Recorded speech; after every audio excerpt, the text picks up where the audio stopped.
those pictures are fantastic when it comes to what I originally saw. The pictures were 10 times better than Emmett looked when I looked at his body unretouched. They did a whole lot of work. They closed his mouth, they removed that eye, they got his tongue back in his mouth, they sewed his head and skull back together. I mean, they did an awful lot of work.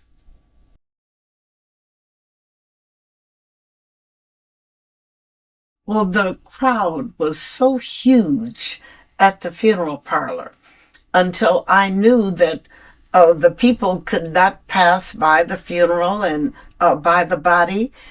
It would take hours for that crowd to dissipate, and people were still coming. So it was necessary for me to come forth and help control the crowd.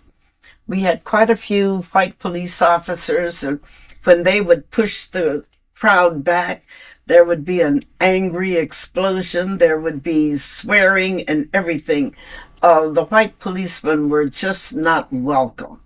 The black people were ready to tear them to shreds. So they put me in a window, and I stood in the window and I talked to the crowd, and I told them that they would be able to come in and view Emmett. But please let us go ahead with what we had to do. And when we left, the body would still be available. And when I would talk to them, they would quiet down and they would ease up.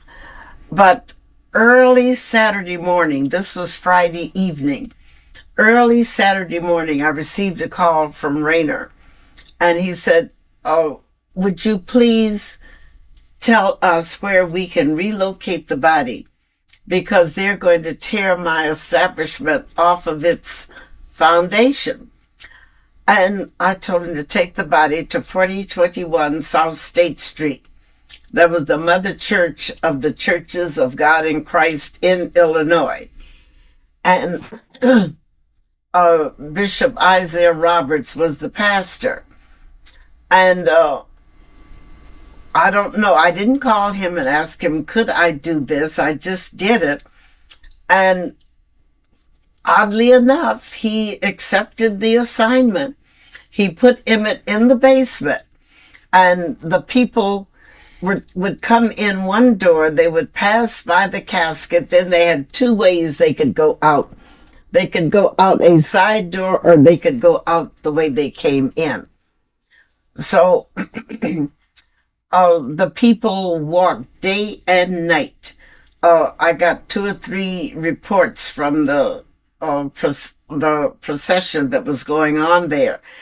And I was told that somebody had put out 2 number 3 wash tubs. Those are the tubs we used to bathe in.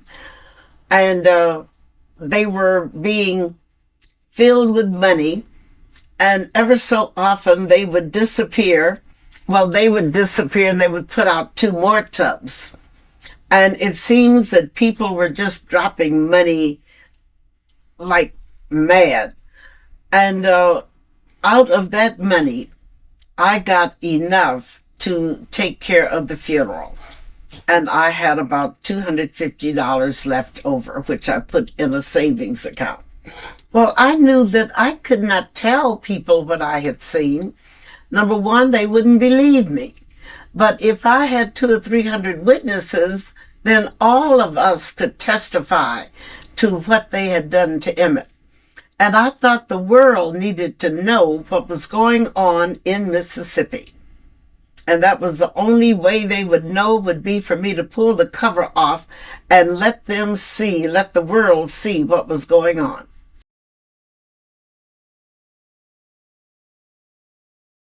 Very emotional. Number one, the church was crowded to the extent that we didn't know if the balconies were going to collapse and fall down on the rest of the people or what. But again, I had to speak over the loudspeaker and tell the people if they would just be patient and let us have our funeral, we would leave and the church would be open for them to come and go as long as they wanted to. Because I thought that pretty soon the crowd would die down. It looked like all of Chicago was there. But this procession continued from Friday evening until Tuesday afternoon. We had Labor Day coming in there on a Monday. And that meant that all day Saturday, all day Sunday, all day Monday until about noon Tuesday, people were marching. And they said that about 1 in every 5 had to be assisted out of the building. They would just go into a faint. Pregnant women were coming and their families were trying to dissuade them from looking at what was in the casket. But they came anyway. And they had to tie off the State Street traffic because the crowd spilled from the sidewalk, which was unusually wide, all the way out into the roadway itself. And they rerouted the traffic. And Tuesday, when I got back to take Emmett and go to Burr Oak with him, they had to force an opening for me to get through. And we went in, we led the body out, and we proceeded to Burr Oak Cemetery. And I am told that that is the largest procession in the history of Chicago. And the only one might have exceeded it, and that was when Mayor Washington died.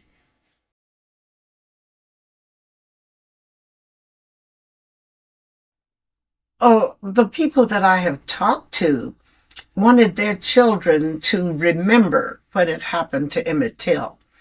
And they wanted them to face up to reality that the black man in America is not free.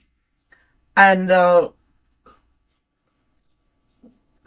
this is all that I can say. They wanted their children to know the dangers of living in America because so many people sent their children south for the summer.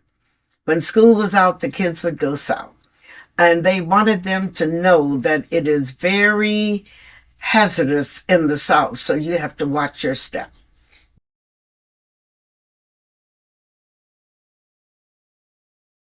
Not really.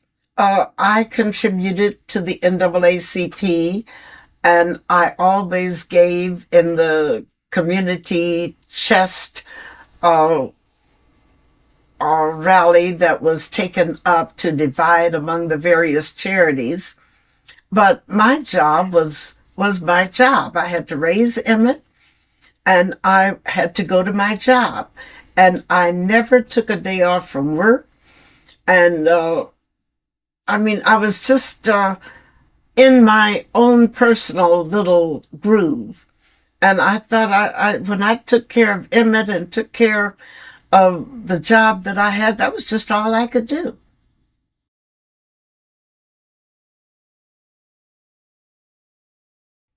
Well, number one, if I had had to hold all of this inside of me, I would have exploded.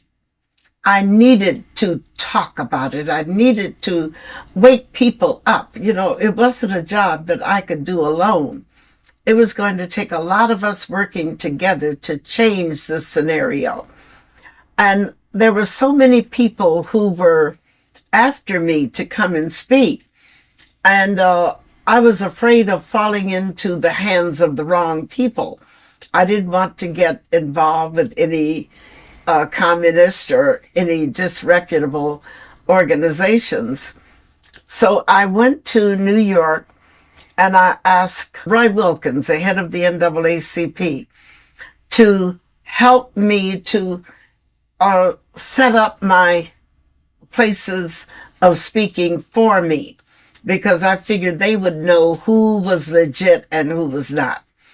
And In the meantime, he told me that my speaking would generate funds for them to send an attorney to Mississippi with me to fight my case.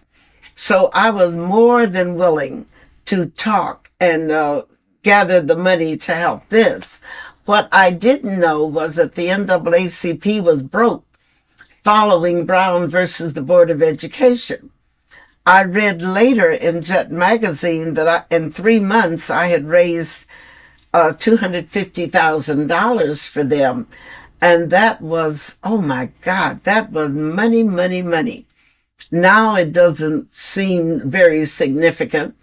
But in 1955, if you had $10,000 in your bank account, you were secure for life. You didn't have to worry about, you had no financial worries. So $250,000, that was really, they were on their feet again. So that's why I was able and willing to go and speak where they had me to speak.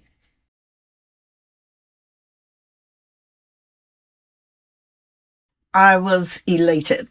I thought that we have won a victory already. Just the fact that 2 white men had been arrested for a crime against a black man. So that in itself was a giant step forward.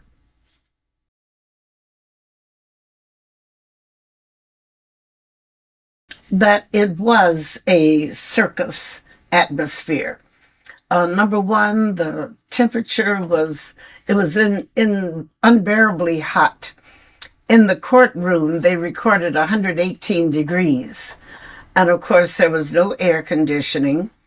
They had the ceiling fans that were only stirring the air up, making it hotter when it reached your body. Outside, there was the sun beaming down and the people, the curiosity seekers. It was really like they were going to a big celebration of some kind. They wanted to know what was going to happen with this black woman down here testifying and all of that stuff, because I was not supposed to be in Mississippi. They had threatened me and had threatened Mayor Daley if he allowed me to come.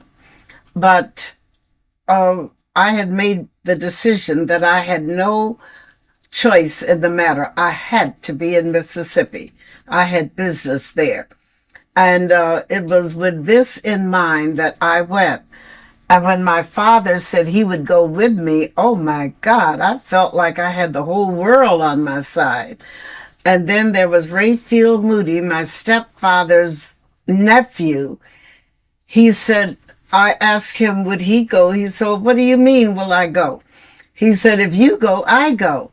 And here I am with these 2 daring men, one on each side. I just felt like I could conquer the world. And so this was our attitude, but when we got there, we experienced something altogether different. They were belligerent. They were angry that I was coming in there to upset their way of life. And they didn't spare any pains to let me know how unwelcome I was.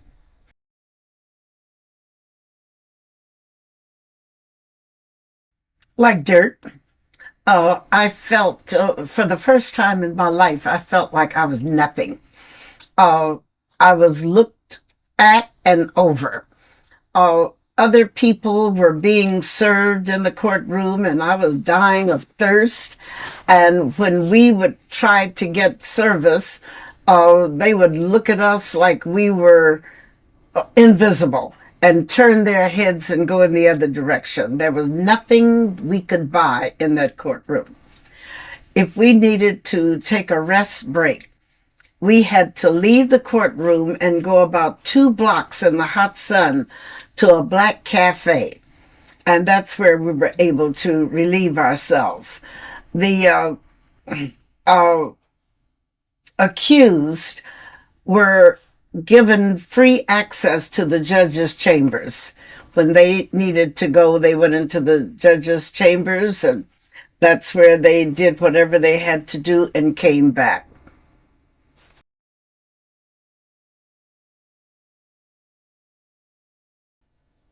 I didn't feel, I wasn't amused or thrilled by them having their sons on their knees, because they looked after their children during the proceedings. And the kids were fidgety, as 2 and 3 year olds would be. And they were demanding a whole lot of attention, which they were getting. And they wanted to eat, they wanted to drink, and so did the fathers. They were eating and drinking, and that only increased our thirst. We were over to the left side of the courtroom in a little, at a little homemade table that evidently had been made out of pine, I guess. It was very splintery. And the first day, you know, you have a tendency to put your arm on the table. And every time I would touch the table, I would get the stick of a splinter, and it would pull at the fabric in my dress. So I had to learn to sit away from the table. And the next day we brought newspapers to pad the tables with. And as we sat near a window, let's say that the table was going north and south, and at the north end of the table there was a window, and the men had gotten together and planned our escape in case something unfavorable broke out in the courtroom, which could well have happened. And they decided that one man would jump out, and then the other man would jump out, and they would catch us women as we jumped out. I was there, and Ruby Hurley was there, and Clotilde, somebody by the name of Clotilde. She was a Defender reporter. There were 3 women, and they were going to look out for us, and the rest of the men would have to take their chances. Everybody else, you get out the best way you can. Yes, we had an escape plan whereby if anything happened in the courtroom that necessitated our getting out in a hurry, 2 of the men were to leap from the window to the ground and catch the 3 women, the 3 of us who were sitting at the black table. And then the rest of the men would have to get out the best way they could. They would have to take care of themselves. But it was just it was just amazing how tense that courtroom situation was. Mm-hmm. You were on the 2nd floor, weren't you? Yes, we were. So that was kind of a weird. The first men would have to. Yes, the men were going to have to land, and then they would catch us. But fortunately, all of us were very neat in size then. Mm-hmm.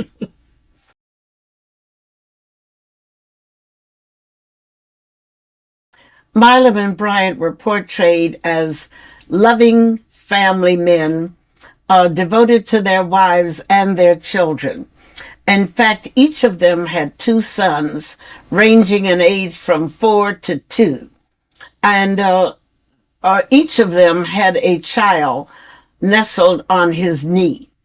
And the children were playing with daddy, they were playing with one another, they were hitting, they were just doing things that 2 and 3 and 4 year olds would do. And the fathers were very patient with them. They were listening to see what did they need and how they could satisfy what the kids wanted. That must have been, give me a real close up. That must have been extra galling. I mean, because these are the men who are accused of killing your son. Yeah. There they are with their sons being portrayed as family men. So how did that feel? That didn't feel good. It was it was just such a lie until the truth leaked out anyway. I mean, you knew that these men were not what they were being portrayed to be. And knowing that this was a false opinion that was being reached, I wondered how soon would that veneer crack. I just wondered that.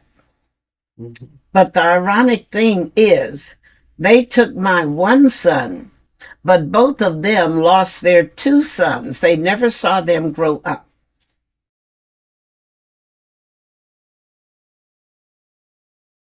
Well, never before in the history of Mississippi had any black man faced a white man and made an accusation against him.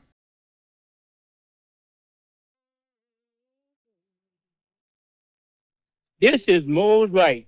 I am the uncle of Emmett Till.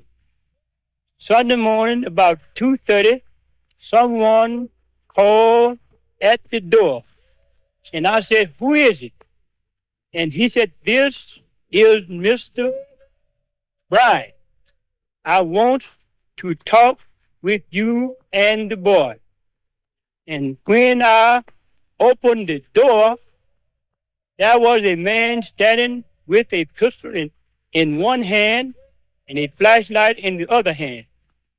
And he asked me, did I have two boys there from Chicago? I told him I have. And he said, I want the boy that done all that talk. They marched him to the car, and they asked someone there, was this is the right boy? And the answer was, yes. And they drove toward money. That was courage. That was the peak of being courageous. I don't know why Moses Wright felt that he could do this. I certainly don't know why Willie Reed felt he could do testify. But they were just like two mice walking into a lion's den when they testified against Milam and Bryant. And to this day, we are wondering what gave them the courage. We know that it had to be the Almighty God, because without his help, none of us would have been able to do what we did.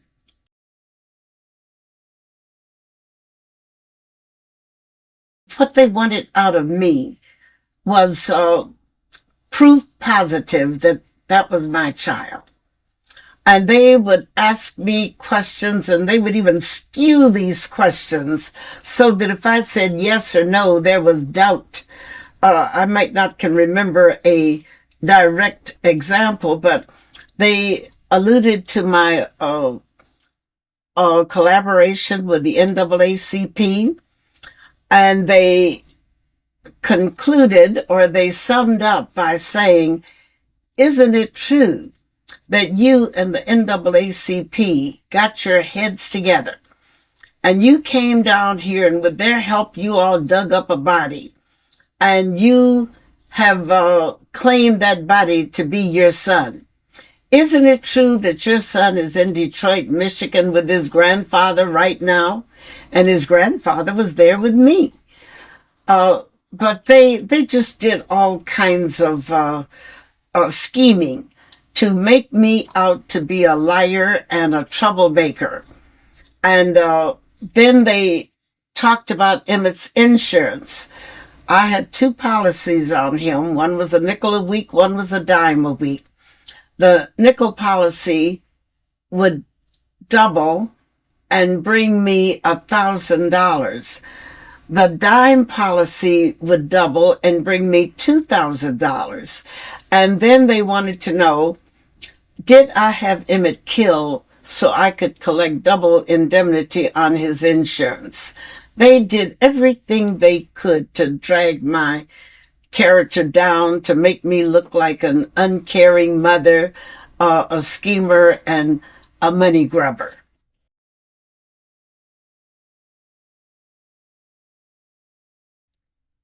When the jury retired, I said to my group, I said, it's time for us to go. And Congressman Diggs say, "What? And missed the verdict?" And I looked at him. I was surprised that he didn't know what the verdict was going to be. And I said, "Congressman, this is one verdict you don't want to be present to hear." I said, "The verdict is not guilty." And he looked at me and he kind of scoffed at me. I mean, after all, this man is a lawyer and he knows the procedure and he has weighed the evidence, and he knew that they had to come up with a guilty verdict. But because I was so agitated, for my sake, everybody agreed that we would all leave, because I was going to leave whether they left or not. We were in two separate cars.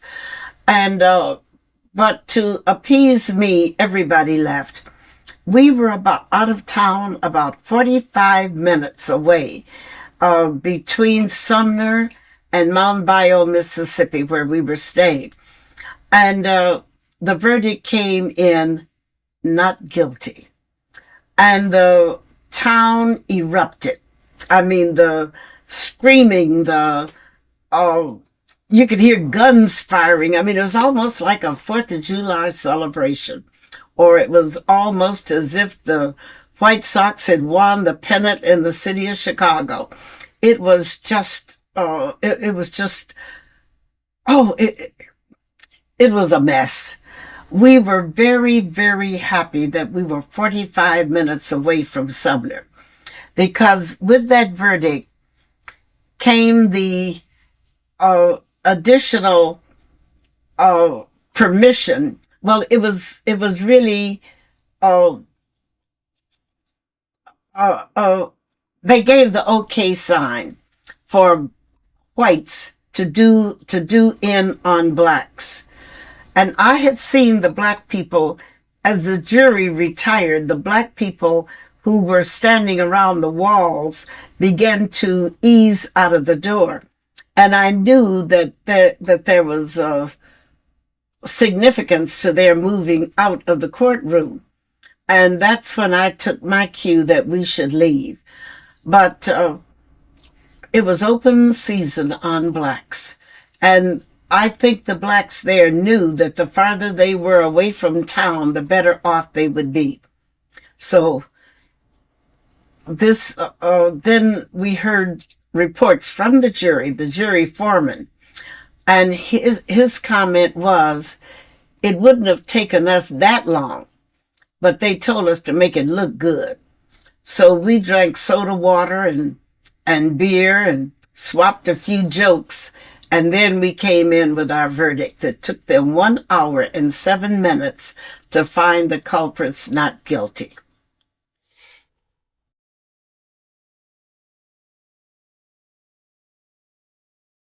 I think the Monday that we walked into the courtroom and we could not be seated because of our color, I think that is when my optimism took a downward turn.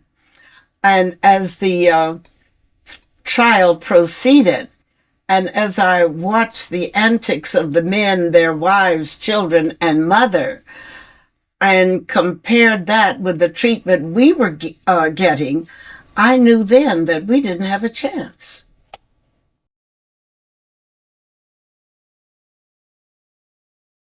I saw Milam and Bryant. I've seen it on tape, where Milam and Bryant were questioned after the trial and after the verdict had been given. And they were asked, how did they feel, or something to that matter. And Roy said, "I'm just glad it's over."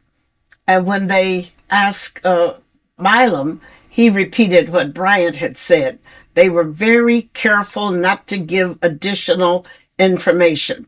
And they asked the women the same or a similar question, and their responses were very cryptic. And when it got to Juanita Milam, she said, "Me too." That's all she said. But they were not going to let you see what they felt, whether or not they were afraid. They were determined not to let that show.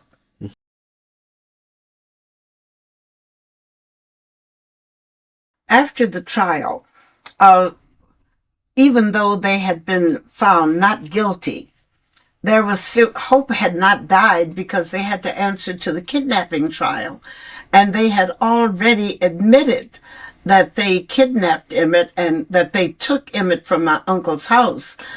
And so when that trial was convened, we just knew that justice was going to have to be done here. But that trial was thrown out because they were in a different county than where the kidnapping occurred. So that county had no jurisdiction over the case, so they threw it out. Yeah. And Moses Wright and Willie Reed went back to Mississippi for this trial. And now that took that certainly took a lot of courage. They had testified at the trial. They had escaped with their lives. And now they're going back into the lion's den to testify again. And when it was thrown out, it was up to them to get out of Mississippi the best way they could. They had no assistance getting them out.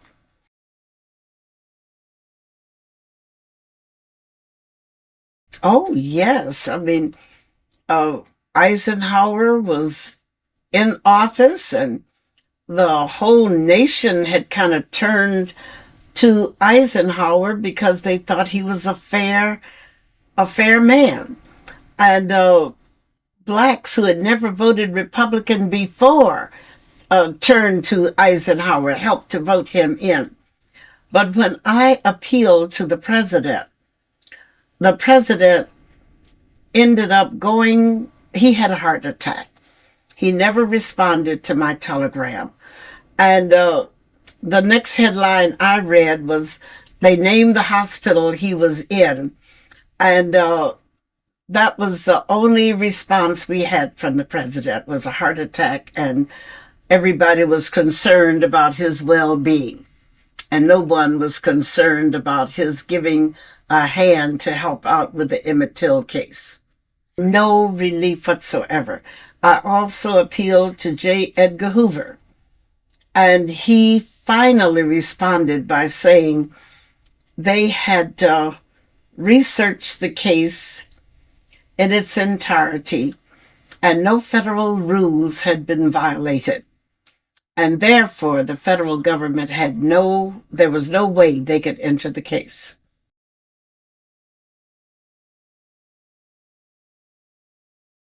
Well, that is what I am yet waiting to find out. No one has ever told me what happened. Senator Eastland came out with the story that Lewis had been hung and for rape and murder. There were people in his battalion who wrote to me and talked to me on the phone and talked to Jet Magazine. They said that Lewis Till was railroaded. And they talked about him as being a giant of a man who was always laughing and kidding and playing around. And they could not envision him as being a murderer or a rapist. But Lewis was a terrific boxer. And he made money with his fist. And he was also a terrific gambler.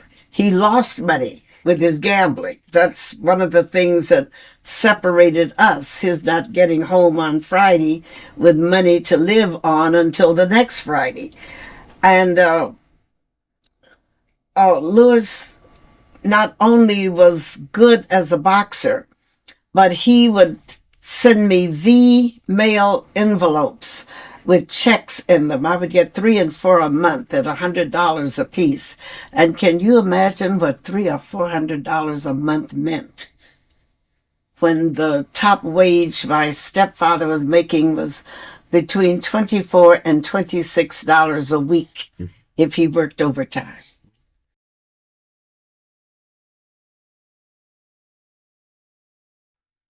I am certainly not a dependent person the way I was before Emmett was killed. I was completely dependent upon my mother.